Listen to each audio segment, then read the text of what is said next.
Continuing on with my reviews of the Patlabor movies, which I started a few weeks ago, today we are talking about Patlabor the Movie 2, which is considered to be the best of the three, but did it live up to the extremely high praise it gets, and do I consider it one of the best anime films of all time? Let's talk about it. Before I do get into my thoughts, though, I want to hear from you guys, so head on down to the comment section below and let me know your thoughts on this film if you've seen it, and while you're there, please do leave a like on this video and subscribe if you're a fan of mecha anime content and want to see plenty more videos like this in the future. So right off the bat, one of the things that struck me about this film is that it feels radically different compared to the first movie. It serves as more of another entry in the franchise as opposed to a straight up sequel, and I appreciate that. I appreciate that it feels like its own kind of self-contained thing that can be viewed independent of the first film and the series. Of course, if you've seen that first film, and especially if you've seen the series, it's going to do nothing but improve it because you'll have further context to everything, but you can look at this film completely on its own terms and its own merits. And the biggest merit I can give to this film is that this is so thematically rich and thought-provoking, same as what the first one was, but this is very much in a different way. This dives more into ideas of war and peace and what those things truly mean, as opposed to evolution and reliance on technology, which is what the first film focused on. Neither one is necessarily better or worse than the other, it all comes down to preference, but for me personally, I found Patlabor 2 far more engaging. I can't say with certainty that after only one watch of this, I completely understand it, but what I love so much about it is the fact that I do very much want to go back and give it rewatches. And that's not the way that I felt with the first Patlabor movie, as much as I did enjoy it. I don't have the same desire to revisit that film, but with this film, I do. It touches on this notion of peace being an illusion, which only exists because of a constant looming threat of war. It's an interesting and quite philosophical symbiotic relationship that is explored here between war and peace, what those things truly mean. One can't exist without the other. What is one? What is the other? Do any of them really truly exist? It's all this kind of stuff where a lot of these things will maybe initially go over your head. This is not like a casual viewing kind of thing. It is pretty heavy in some places, and much like a lot of Japanese fictional stories, Godzilla films in particular, it serves as a criticism of the government's inability to be transparent with its people, causing the situation to be worse than it otherwise would be, which is especially prevalent, of course, in the original Godzilla film. It's very prevalent in Godzilla Minus One as well, and there's plenty of other Japanese media out there that directly or indirectly criticizes the government, especially during wartime and especially when it comes to anything concerning World War II. Like I said, I have still not fully come to grasp the concepts, the ideas, and the message that is being portrayed here, but from what I have seen, from what I do understand, I really love, and I'm just interested to know more and dive deeper into this film, which is always a good sign. Now, I think after watching the first film, especially putting out my review and mulling over it a little bit more, and especially, of course, after watching this particular film as well, I think I've come to accept that these films aren't necessarily supposed to be character-focused. It's quite obvious that the director, Mamoru Oshii, cares more about the themes and the ideas, and further exploring those, fleshing those out, making them more compelling for the audience.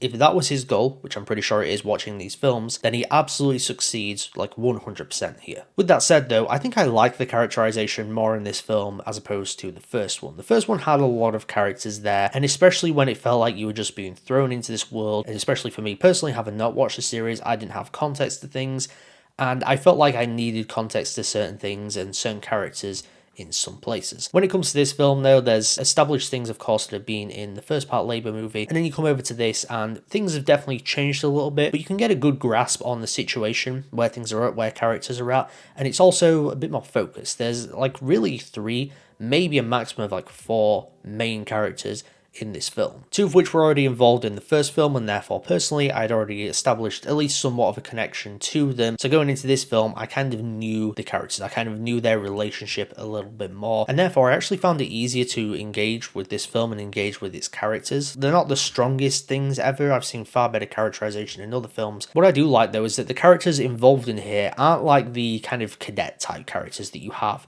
in the first film, where those characters are more of the focus, the younger characters. Here it's more of like the seasoned veterans within the police force, and therefore you get a much more like mature perspective on everything. In a lot of ways it does feel quite philosophical. You do feel like these are more run-down characters that don't necessarily agree with the government's course of action, don't necessarily agree with their superiors, and therefore it just makes it like more engaging. You feel like these characters have a lot behind them, even if you haven't fully seen it all. Even if you don't like the characters and you don't like the ideas of this film, if there's anything you can appreciate about it, it is all the technical aspects. It's the direction, it's the visuals, it's the score as well. Oshi's vision here is impeccable. It's truly masterful direction, shot composition. If you love that 80s, 90s aesthetic, whether it is in the general vibes you get, the visuals, the score, the music, all that kind of thing, if you enjoy the 80s and 90s version of that, this has that. Like, this is one of the better versions that exists out there. Oshi's eye for cityscapes is more apparent in this film than any other, and everything that he has put out, you always have really great wide shots, long shots, shots of the city, and I think it is at its best in this film, even better than Ghost in the Shell. And as much as I have my issues with that film, visually, I have no problems with it whatsoever. Kenji Kawai's score is also incredible, and I think it perfectly complements Oshi's general vision for the film. You feel like everyone was firing on all cylinders,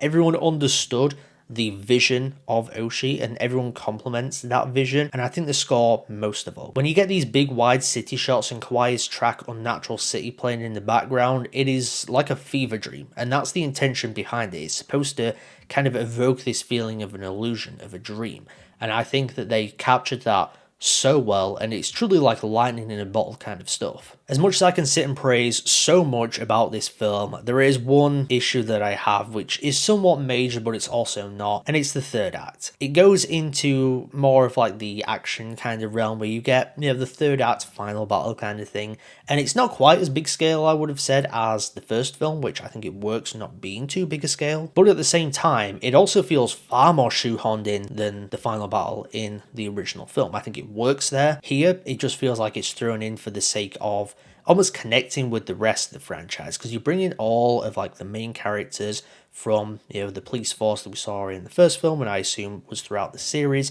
and thus it just feels like it's almost thrown in for the sake of either fan service or we got to connect it to all this stuff and we got to showcase that this is actually a Patlabor movie, when everything that came before it, I would argue, could just be completely original and not even connected to this franchise. It's unfortunate because in most cases the third act final battle would be the more exciting part of a film, but for a film that's so melancholy, that's so contemplative, I loved everything else that came before it, but then the third act, I don't want to say completely let it down, but in some ways, it just wasn't quite as good. Overall though, Patlabor 2 is truly a masterful work of art, and one of the things I love most about it is that this is a franchise film in some ways, but it's very much someone's vision. Technically, everyone is firing on all cylinders here, whether that's the direction, the shot composition, the general animation, the music, and the themes and ideas that Oshi is trying to convey are rich, they're thought-provoking, they're well fleshed out throughout the course of the film, and it makes me want to revisit this film many times in the future. The shoehorned in third act final battle lets it down in some places, but generally I am going to look back on this film as a great